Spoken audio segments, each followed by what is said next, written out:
ও मोहब्बत ही क्या जो मुकम्मल हो जाए। হ্যাঁ আবারও একবার আরসিবি হেরে গেছে, প্লে অফ থেকে বাহার হয়ে গেছে, ঠিক আছে কোনো ব্যাপার নেই। তো চলো আজ আরসিবি নিয়ে কথা বলা যাক। So welcome to my channel, my নাম ইজ সুরাজ। তো দেখো কি হয় ভাই, সবচেয়ে বড় কথা হচ্ছে আরসিবি হারান দুটো কারণ।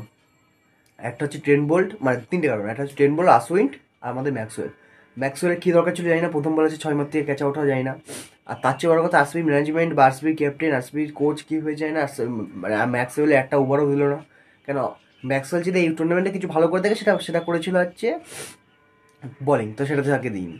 তো তার চেয়েও ভালো আরসিবি হেরে গেছে। আরসিবির কোহলির রান আউট ভালো ছিল, আজকেও কোহলি ভালো ট্রাই করেছিল, পারেনি।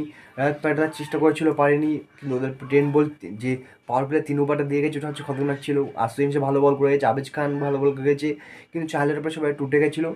কিন্তু মোটামুটি যে রান দিয়েছিল, চেস করার মতো রান দিয়েছে, মানে ডিফেন্ড করার মতো রান দিয়েছিল। বাট তবুও আরসিবি ডিফেন্ড করতে পারেনি। তার বড় কারণ হচ্ছে ভাই 19 নম্বর ওভারটা, মানে লাস্টের ওভারগুলো একটু বেশি মার খাওয়া হয়। মানে ভালো চলছিল, বেশ উইকেটও পড়ছিল, সিরাজও মাঝখানে এসে উইকেট নিয়েছিল। মানে কী বলতো, লাস্টে একটু গেজ হয়ে গেছে। আর সবচেয়ে বড় কথা কপালে না থাকলে যা হয়। আর আমরা হেরেছি, তার চেয়ে বড় কথা হচ্ছে আমাদের লাস্ট 5 ওভার, 16 ওভার থেকে 20 ওভারের মধ্যে আমাদের রান হয়নি। আর এরা এরা রাজস্থান যেটা করেছে, রাজস্থানের আমরা উইকেট তো অনেক নিয়ে নিয়েছিলাম, জেতার চান্স অনেকটা ছিল। কিন্তু ভাই আমাদের তো আদাত হয়ে গেছে একবার দেখায়। চলো আর বেশি কিছু বলবো না ভাই, কোহলির মুখা দেখতে হচ্ছে না। বাই।